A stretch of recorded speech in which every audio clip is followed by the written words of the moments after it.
சொல்ல மாட்டேன். நாமத்திற்கு மகிமை உண்டாவதாக. இந்த அருமையான இந்த வருடம் முடியக்கூடிய தருவாயில் நாம் யாவரும் வந்திருக்கிறோம். கர்த்தருடைய வார்த்தையின்படி நம்மை ஒவ்வொரு நாளும் அவர் என்ன பண்றாருங்க, ஆற்றி தேய்ச்சி கொண்டிருக்கிறார். அல்லேலூயா. எந்த காலகட்டங்களிலும் பரிசுத்த ஆவியானவர் நம்மளை கைவிடாதபடி நம்மை பாதுகாக்கக்கூடிய ஒரு நல்ல தகப்பனாக இருக்கிறார். அல்லேலூயா. இந்த நாட்களிலும் இந்த வருடத்தில் இந்த வீட்டில் நடக்கக்கூடிய இந்த ஜெபத்திற்காக கர்த்தருக்கு அதிகமாக நன்றி செலுத்துகிறார். அல்லேலூயா. குடும்ப ஜெபம் என்பதை காட்டிலும் வீட்டு பிரேயர் என்பது மிகப்பெரிய நன்மைகளையும் ஆசீர்வாதங்களையும் நமக்கு கொண்டு வருகிறதாக இருக்கிறது. அல்லேலூயா. ஒவ்வொரு தேவ பிள்ளைகளுடைய வாழ்க்கையிலும் வீடு கட்டப்பட வேண்டும், வீட்டில் இருக்கக்கூடிய பிள்ளைகள் ஆசீர்வதிக்கப்பட வேண்டும், வீட்டில் இருக்கக்கூடிய எல்லா காரியங்களிலும் நன்மை நமக்கு கிடைக்க வேண்டும் என்று சொன்னால் முதலாவது நம்முடைய வீட்டு பிரேயர் தான் ஆரம்பிக்கலாம். இல்லையா? ஏன்னா புதிய ஏற்பாடுல நீங்க பாத்தீங்கன்னா பவுல் காலத்திலும் பேதுருடைய காலங்களிலும் நீங்க பாத்தீங்கன்னா வீட்டு கூடி தான் என்ன பண்ணுவாங்க, ஜெபிப்பாங்க. அப்படி வீட்டுல கூடி ஜெபிக்கும் பொழுது அங்க என்ன நடக்குன்னா அவர்களை இழுத்து கொண்டு வந்து சிறைச்சாலையில போடுவாங்க. அவங்களை இழுத்து கொண்டு வந்து சிறைச்சாலையில போடுவாங்க. அப்படி அந்த உபத்திர காலங்கள், அப்ப என்ன காலங்க, உபத்திர காலங்கள். அப்படி அந்த காலங்களில் அவர்கள் ஊழியம் செய்ததுல பாத்தீங்கன்னா அங்கு அந்த ஊழியத்தை தாங்கினவர்கள் யாருன்னு பாத்தீங்கன்னா கனமுள்ள ஸ்திரீகள். யாருங்க? கனமுள்ள ஸ்திரீகள். அங்க எல்லாரும் ஒரு ஊழியக்காரரையும் ஒரு தீர்க்கதரிசி அவங்க தான் வீட்டுக்கு அழைத்து கொண்டு வந்து என்ன பண்ணுவாங்க, உபசரிச்சு அங்க கர்த்தருடைய வார்த்தைகளை பேச வைப்பார்கள். அப்படிப்பட்ட ஸ்திரீகளை நீங்கள் அவங்களுடைய வரலாற்றை நீங்கள் பார்ப்பீர்கள் என்று சொன்னால் அவர்கள் மூலமாக எண்ணற்ற திருச்சபைகள் உருவாக்கப்பட்டது என்று வேதத்துடைய ஆதாரங்களும் வரலாற்றுடைய ஆதாரங்களும் நமக்கு அதிகமாக இருக்கிறது. அல்லையா? அதனாலதான் எப்போ நான் எந்த பிரேயருக்கு இம்பார்ட்டன்ட் கொடுக்குறேன்னு இல்லையோ வீட்டு பிரேயருக்கு என்ன பண்றேன், கடந்து வந்துருவேன். அல்லையா? ஏன்னா என்னுடைய ஆரம்ப நாட்கள் ஊழியமே வீட்டு பிரேயருக்குள்ளதான் கர்த்தர் என்னை நடத்தினார். அல்லையா? அதனாலதான் இன்றைக்கு இந்த வளர்ச்சிக்குள்ளே தேவன் நம்மளை கொண்டு வந்து நிறுத்திருக்கிறார். அல்லையா? தேவ சித்தம் என்பது வேற, ஜெபம் என்பது வேற. அல்லேலூயா. நம்மை ஜெபத்திற்காக நம்மளை உருவாக்குகிறார், ஜெபத்திற்காக நம் வீட்டை தேவன் திறக்க வைக்கிறார். இந்த திறப்பின் மூலமாக பலருக்கு விடுதலை கிடைக்கும். அந்த பலர் என்ன சொல்லுவாங்க, இந்த வீட்டுக்கு போனனால எனக்கு விடுதலை கிடைச்சது. இது தேவனுடைய சித்தம் ஒன்று உண்டு. நீ எந்த இடத்துக்குள் போனால் உனக்கு விடுதலைக்கு என்பதற்கான ஒரு நேரம் ஏற்படக்கூடிய காலம் வரைக்கும் உனக்கு எனக்கு என்ன இருக்குங்க, ஒரு போராட்டம், ஒரு பிரச்சனை நம்மளை சுத்திக்கிட்டே இருக்கும். அல்லையா?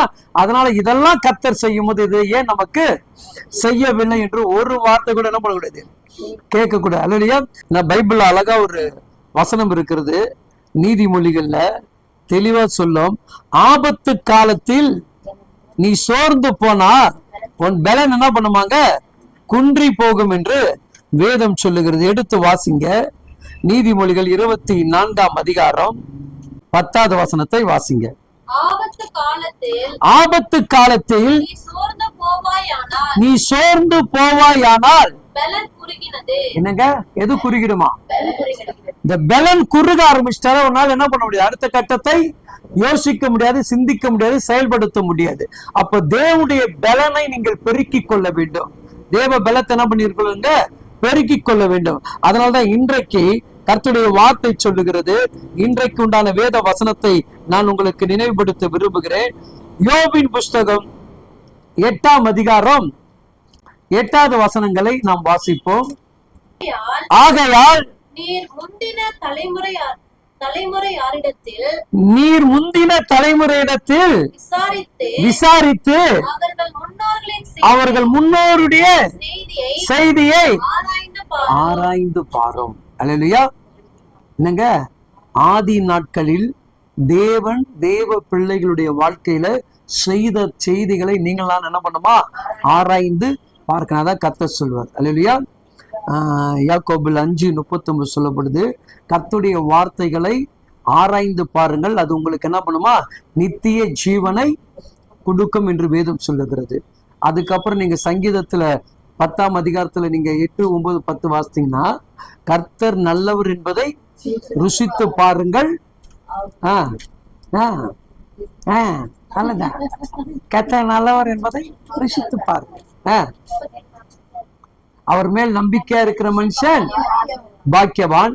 சிங்கக்குட்டிகள் தாழ்ச்சி அடைந்து பட்டினியாக இருக்கும், கர்த்தரை தேடுகிறவர்களுக்கோ ஒரு நன்மை என்ன பண்ணாதான் குறைபடாது. அல்லையா? அப்ப தேடணும், அவரை தினமும் என்ன பண்ணணும், தேடணும்.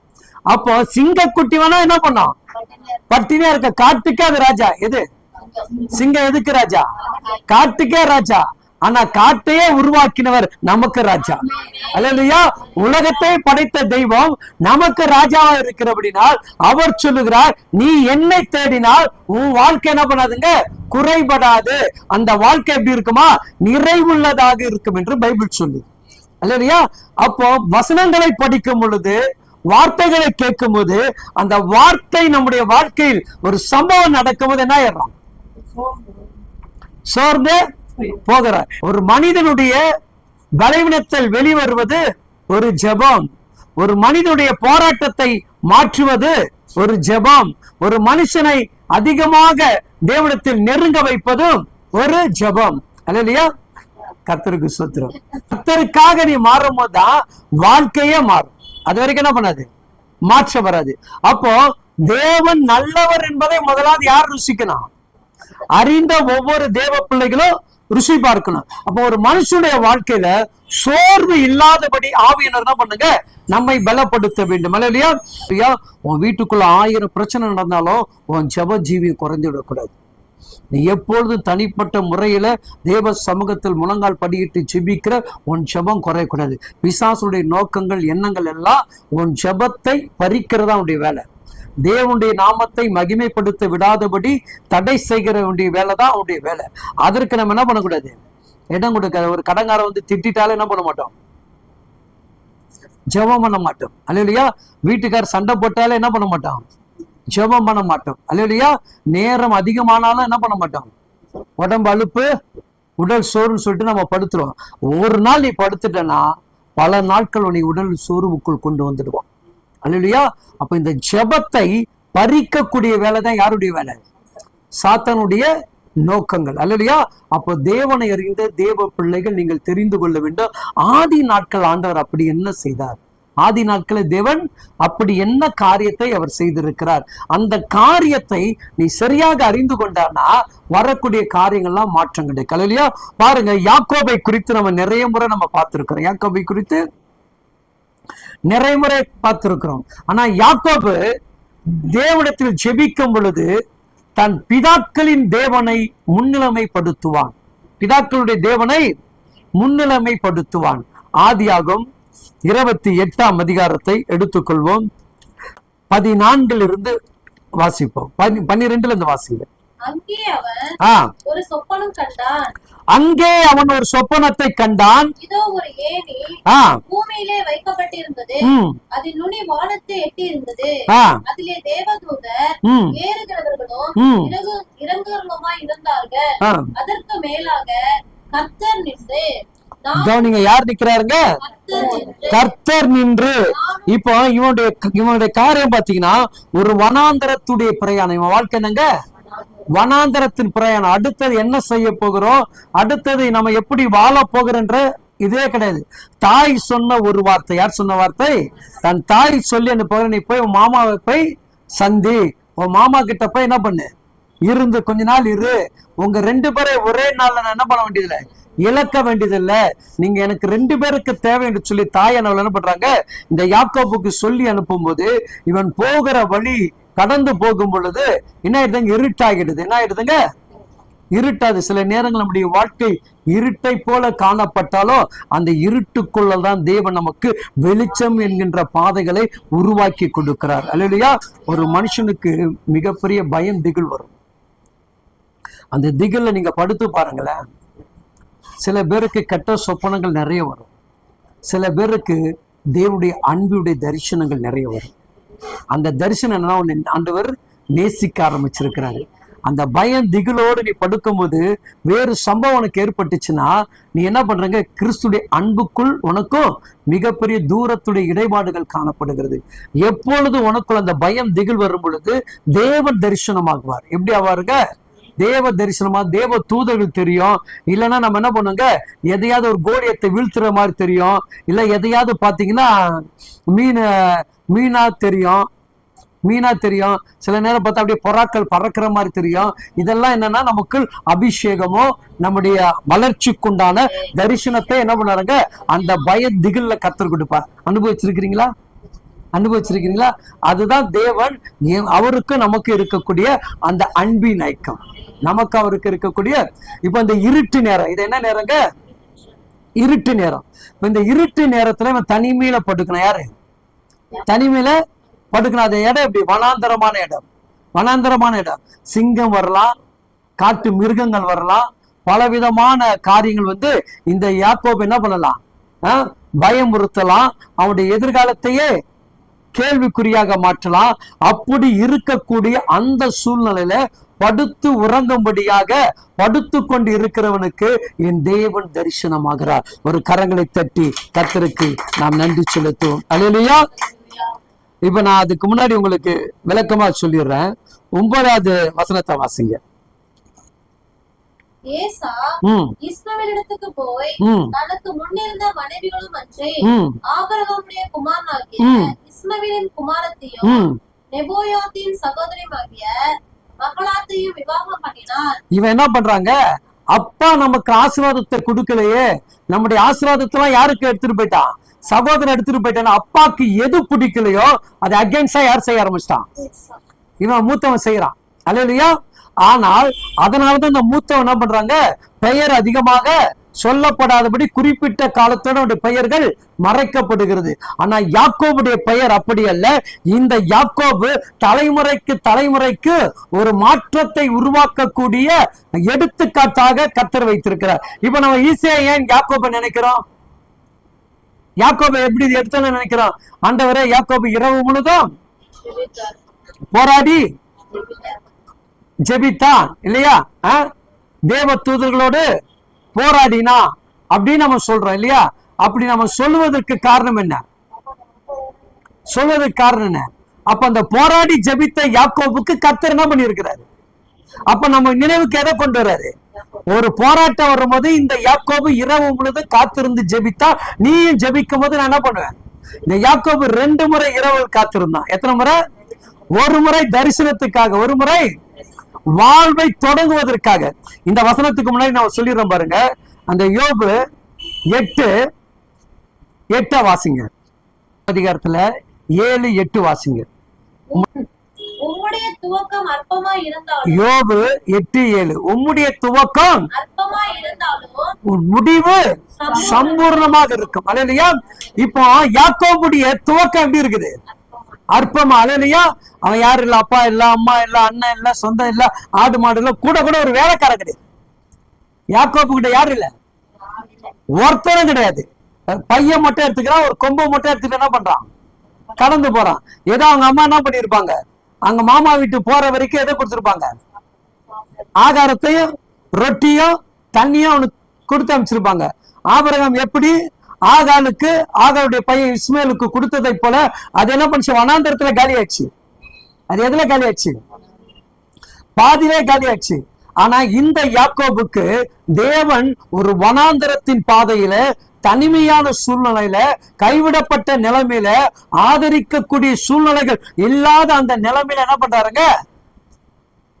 பாருங்க. அப்போ இவனுடைய வாழ்க்கை எப்படிப்பட்ட வாழ்க்கைங்க?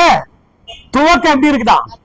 உன் வாழ்க்கை சற்று துவக்கம் அற்பமாதான் எல்லாருக்கும் தெரியும்.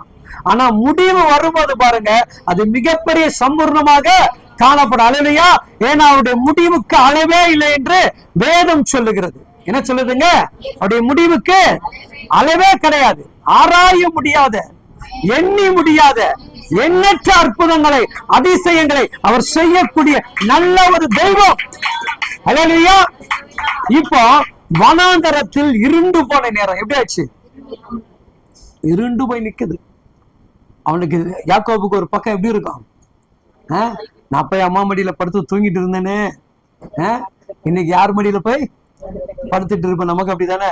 பிரச்சனை வரும்போது ஐயோ, என்னை அரவணைக்க யாருமே இல்லையே, எனக்கு அன்பு காட்ட யாருமே இல்லையே என்று சொல்லி அந்த இருதயம் அழுது கூப்பாடு போடும் பொழுது இயேசுவானவர் அவர் தம்முடைய மார்பை கொடுக்கிறார், தம்முடைய மடியை கொடுத்து நம்மை நடத்துகிற நல்ல தெய்வமாக இருக்கிறார். அல்லேலூயா. எப்படி இருக்கிறாருங்க? நல்ல தெய்வமாக இருக்கிறார். நம்ம அந்த யாக்கோபுடைய இந்த சம்பவத்தை மட்டும் நீங்க அறிஞ்சுக்கிட்டீங்கன்னா உங்க வாழ்க்கையில வனாந்தரம் தான் உன் வாழ்க்கையை நீரூற்றாக மாற்றுகிறது. எப்படிங்க? ஆகாள் போன இடமும் வனாந்தரம். ஆகாள் தன் பிள்ளையை கூட்டி கொண்டு போன இடம் என்னது? வனாந்தரம். அந்த வனாந்தரத்துல எங்க பார்த்தாலும் என்ன கிடையாது? தண்ணீரே கிடையாது. அல்லேலூயா. ஆனாலும் அந்த வனாந்தரத்தை தான் கர்த்தர் என்ன பண்ணாருங்க? தண்ணீர் நீரூற்றாக மாற்றினார். இன்றைக்கு உன் வாழ்க்கை, என் வாழ்க்கை வனாந்தரமாக காணப்பட்டால் இந்த தேவன் சொல்லுகிறார் அதுதான் உன் வாழ்க்கை நீரூற்று என்று கர்த்தர் சொல்லுகிறார். இப்ப வாசிங்கம்மா 28:10. யாக்கோபு பெயர்சபா விட்டு புறப்பட்டு ஆரானுக்கு போக பிரயாணம் பண்ணி ஒரு இடத்திலே வந்து சூரியன் அஸ்தமித்தபடி. என்னங்க? எது முடிஞ்சு போச்சு? வெயில் முடிஞ்சு எது வருது? இரவு வரப்போகுது. எது வரப்போகுது? நல்லா கவனிச்சிங்க. இந்த இரவு முழுதும் இவனுடைய தரிசனம் ஆண்டவரோடு கூட இருக்கிறது. ஆண்டவர் இவனோட கூட பேசுகிறார். நல்லா கவனிச்சு பாருங்க. இந்த தரிசனம் 20 வருஷம் கழிச்சு மறுபடியும் ஆண்டவரோடு போராடுகிறார். தேவ தூதர்கள் இவனோடு கூட பேசுகிறார். அல்லேலூயா. அப்போ ஒரு போராட்டங்கள், ஒரு பிரச்சனைகள், ஒரு வனாந்தர பாதையுடைய வாழ்க்கைகளை மாறுவதற்கான ஒரு சூழ்நிலையை கர்த்தர் ஏற்படுத்துகிறார். ஒரு இடத்துக்கு வந்து சூரியன் அங்கு அவ்விடத்து கற்களில் ஒன்றை எடுத்து தலையின் கீழ் வைத்து நித்திரை செய்யும்படி படுத்துக்கொண்டார். கவனிங்க. ஒரு கல்லை எடுத்து, எப்படி இந்த ரோட்ல நம்ம மெயின் ரோட்லாம் போனீங்க வச்சுங்க, சில ஊருக்கு போனோன்னா ஒரு கல் இருக்கும், மயில் கல்லுன்ட்டு இல்லையா? அந்த மாதிரி ஒரு பெரிய கல் எடுத்து என்ன பண்றாங்க? தலைக்கு வச்சுட்டு படுக்கிறான். இல்லையா? அப்போ பாருங்க, வனாந்தரத்துல இவ்வளவு தைரியமா படுக்கிறான்னு சொன்னா என்ன அர்த்தம்? தைரியமா படுக்கிறான்னு அர்த்தம். ஏன்னா அவங்க தாத்தா, அவங்க அப்பா தைரியசாலியுடைய தகப்பனை ஆராதிச்சாங்க.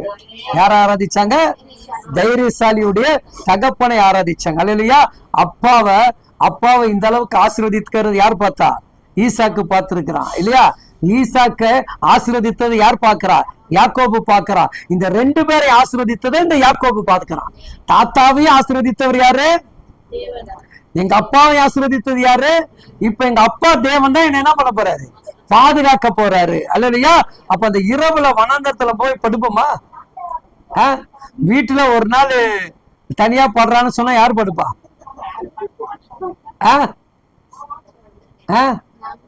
அல்லையா? நீங்க என்ன வேணா போய் சொல்லிக்கலாம், ஆனா தூக்கம் வராது. அல்லையா? அவர் இருந்த ஒரு தைரியம் மாதிரி என்ன வராது. எங்க வீட்டுக்கார் படுத்திருக்காரு. அப்போ ஒரு தைரியம் எப்படி வருதுன்னா, என் கூடவே யார் இருக்கிறா? என் கணவர் இருக்கிறார், என் பிள்ளைகள் இருக்க.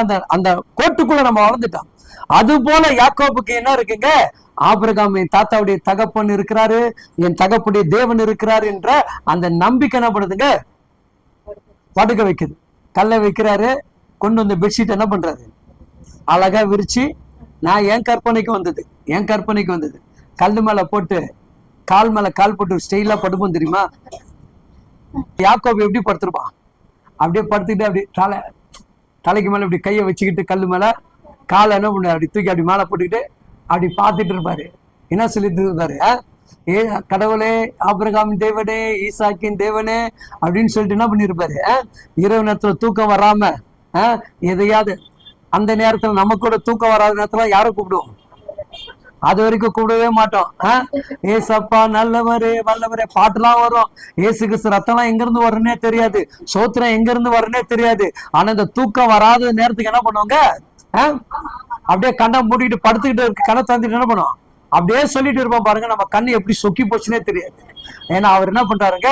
என் பிள்ளை இந்த தூக்கத்திற்காக என்னை அழைத்தார் என்று சொல்லி அந்த அழைப்பின் சத்தத்தை கேட்டு உன் கண்களை உறங்க வைத்து அவர் கண்கள் விழித்திருந்து பாதுகாக்கிற தேவனாக இருக்கிறார். அந்த தேவன் தான் நம்முடைய தேவன்.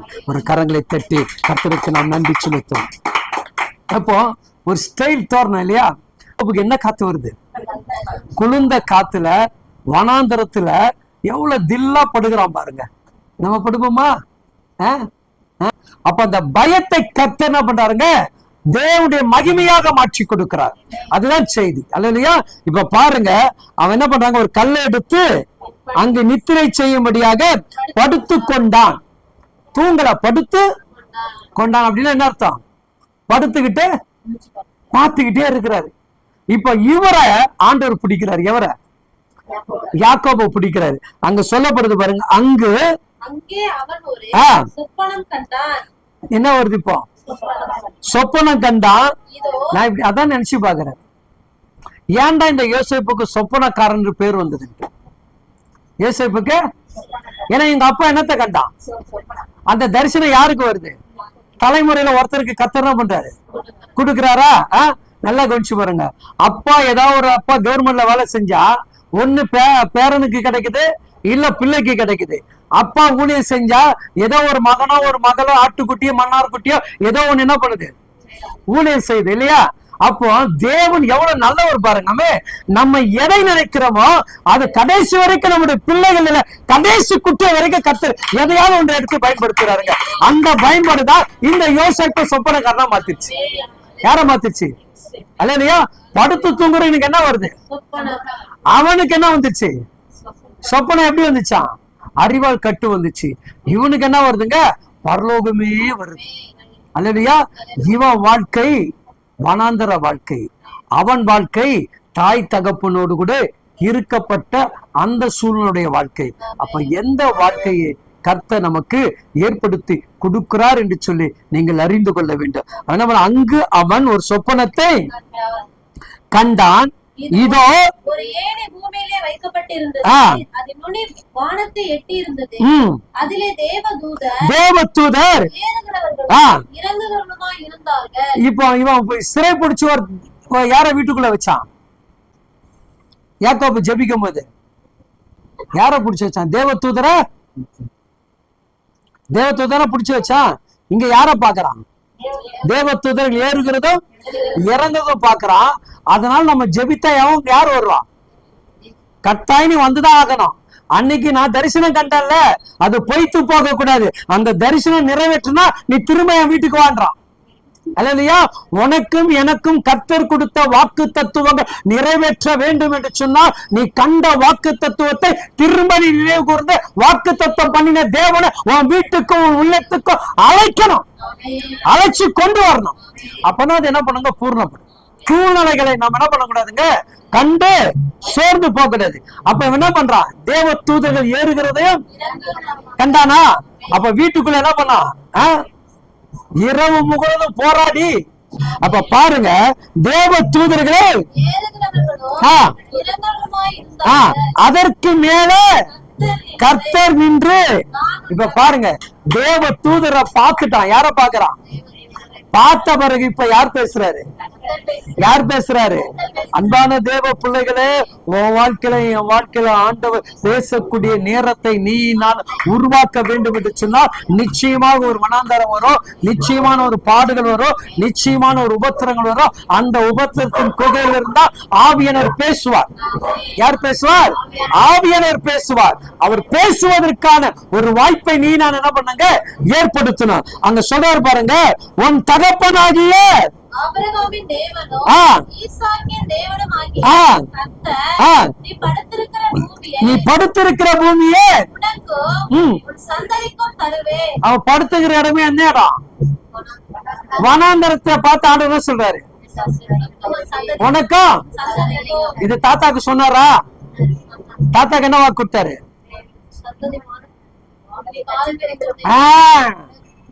நீ கால் மிதிக்கும் தேசமெல்லாம் உனக்கு சொந்தமாக்கி கொடுப்பேன்னு சொன்னாரு. ஈசாக்கு சொன்னாரா? என்ன சொன்னாரு? கீழ்ப்படிந்து என் விதிகளையோ என் கற்பனைகளையோ என் நியமங்களையோ என் பிரமாணங்களையும் கைக்கொண்டபடியினால் நான் உன் சந்ததியை வானத்தின் நட்சத்திரங்களை போல பெருக பண்ணி உன் சந்ததிக்கு இந்த தேசங்கள் யாவையும் தருவேன். உன் சந்ததிக்குள் பூமியில் உள்ள சகல ஜாதிகளும் ஆசீர்வதிக்கப்படும் என்றார். அப்ப வாக்கு பாத்தீங்கன்னா, கொடுத்த வாக்கு தலைமுறை தலைமுறையாக தேவன் என்ன பண்றாருங்க? நிறைவேற்றி கொண்டு வருகிறார். அப்ப நீங்க அதை நினைக்கணும். எதை நினைக்கணும்? தேவன் நமக்கு செய்த காரியத்தை நினைக்கணும். அங்க நடக்கக்கூடிய சம்பவங்கள், இந்த வாக்கு தத்துவம் யாக்கோபுக்கு என்ன பண்றாருங்க? ஆண்டவர் கொடுத்துட்டாரு. ஆனா இந்த வாக்கு தத்துவம் பெறுவதற்கு 20 வருடம் பாடுபடுறான். எத்தனை வருஷம்? 20 வருஷம். 1-2 வருஷம் கிடையாது. 20 வருஷம் வாழ்க்கை எப்படி இருக்குது? பாடுகள் நிறைந்த, உபத்திரம் நிறைந்த, கண்ணீர் நிறைந்த, உழைக்கிறான், வேர்வை சிந்துகிறான், எல்லாவற்றையும் தாண்டிதான் தேவன் என்ன பண்றாரு, அந்த ஆசீர்வாதத்தை கொடுக்கிறார். கொடுத்தன வாக்கு தத்துவம் கொடுத்த பிறகு நாளைக்கு ஒத்துக்கட்டின்னு பீரோ திறந்து என்ன வராது? ஆமே. அப்பா சொல்லுகிற வாக்கு தத்துவம் கடைசி வரைக்கும் அது இந்த வேதத்தின் மூலமாக நிறைவேற்றப்படும். நிறைவேற்றுகிற ஒரு தெய்வம் அல்லையா? யாக்கோபுக்கு என்ன சொல்றாரு? நான் யாரு? உங்க தாத்தாவுடைய தேவன் பா. யாக்கோபு, நிம்மதியா படுத்து தூங்கு, உன் தாத்தா தேவன் நான் பக்கத்துல இருக்கிறேன். யாக்கோபு, நிம்மதியா இரு, உன் தகப்பனுடைய தேவன் நான் இருக்கிறேன். நான் என்ன பண்றேன்? நீ சும்மா உன்னை இந்த இடத்துல படுக்க வைக்கல, சும்மா உன்னை வனாந்தரத்துக்கு கூட்டு வரல. அடுத்து உன் தலைமுறைகள், உனக்கு வரக்கூடிய பிள்ளைகளுக்கு உண்டானவர்கள் இந்த இடத்தை என்ன பண்ணுவாங்க? சுகந்தரித்துக் கொள்வார்கள். இது இன்றைக்கு வனாந்தரமாக இருக்கலாம், இது வறண்ட நிலமாக இருக்கலாம். ஒருவேளை என்னை கேட்டுக்கொண்டிருக்கிற சகோதர சகோதரிகளே, ஒருவேளை உன் வீடு சின்ன வீடாக இருக்கலாம், கட்ட முடியாத வீடுகளாக இருக்கலாம். ஆனா இந்த வீட்டை தான் உன் தலைமுறைகள் கட்டி குடிகொண்டு அங்கு எனக்கென்று ஒரு ஜெப வீட்டை ஏற்படுத்தக்கூடிய சூழ்நிலை உன் தலைமுறை மூலமாக நான் உருவாக்கி கொடுப்பேன் என்று தேவன் இந்த யாக்கோபுக்கு வாக்கு பண்ணி, அதே வாக்கு தத்துவம் தான் உனக்கு எனக்கு கர்த்தர் சொல்லுகிறார். ஒரு உற்சாகமா கரங்களை தட்டி அல்லேலூயா. எவ்வளவு ஒரு வனாந்தரத்துல இப்ப யாக்கோபு எப்படி தூங்கிருப்பா? செம தூக்கம் அல்லேலூயா. அடிச்சு யார் வந்து எழுப்பினாலும் என்ன பண்ணாது? தெரியவே தெரியாது. யாக்கோபுக்கு ஒரு நிம்மதி. யாருக்குங்க? அல்லேலூயா.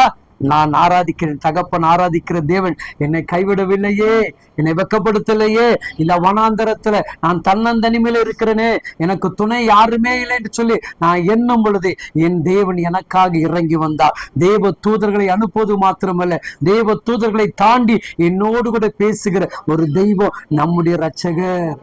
அல்லேலூயா. இதெல்லாம் பேசி முடிச்சிருங்க. அங்க பாத்தீங்கன்னா, கிழக்கு உன் சங்கதிக்கு ஆசீர்வதிப்பார்கள், பூமியில ஆசீர்வதிக்கப்படும் சொல்லிட்டு அந்த 15வது வசனத்தை ஆழமாக உறுதிப்படுத்துகிறார். வாசிங்க, முடிச்சிடலாம். நான் உன்னோடு இருந்து நீ போகிற இடத்துல எல்லாம் எந்த தேசத்துக்கு? இப்ப நீ படுத்திருக்கிற இந்த வனாந்தரத்துக்கு உன் தகப்பனார் வீட்டுக்கும் திரும்பி வரும்போது நான் உனக்கு சொன்னதை செய்யும் அளவு உன்னை கைவிடுவதில்லை என்று சொன்ன. இப்ப தேவன் சொன்ன வார்த்தை முடிஞ்சு போச்சுங்க. யாருக்கிட்ட? யாருக்கிட்ட? இப்ப உங்களுக்கு எனக்கு தேவன் என்ன பேச்சு பேசுங்க? அதான் இப்ப சப்ஜெக்ட் முடிக்க போறோம். இப்ப தேவன் யாக்கோபுட்ட என்ன பண்ணிட்டாரு? நான் உங்க தாத்தாவுடைய தேவன், உங்க அப்பாவுடைய தேவன், இந்த வனாந்தரத்தை நான் உனக்கு திரும்ப கொடுப்போம், சொந்த தலைமுறைக்கு உண்டானதை ஆசீர்வதிப்புன்னு சொல்லிட்டாரு. அது சொல்றத நான் செய்கிற வரைக்கும் நான் உன்னை என்ன பண்ண மாட்டேன் சொல்லிட்டாரு. இப்போ யாக்கோபு தேவன்கிட்ட பேசக்கூடிய ஒரு செய்தி. தேவன் யாக்கோபுட்ட பேசிட்டாரு. இப்ப தேவன் உனக்கு எனக்கு வாக்கு தத்துவம் கொடுத்துட்டாரு. இப்ப நீ நானும் தேவன்கிட்ட வைக்கக்கூடிய விண்ணப்பம் என்ன? நீ நானும் தேவன்கிட்ட வைக்கக்கூடிய விண்ணப்பம் என்ன? இந்த விண்ணப்பத்தை ஒரு சில 5 நிமிடத்தை சொல்லி நான் ஜெபிக்கிறேன். வாசிங்க. என்ன தெரிஞ்சிச்சுங்க? நித்திரை தெளிந்து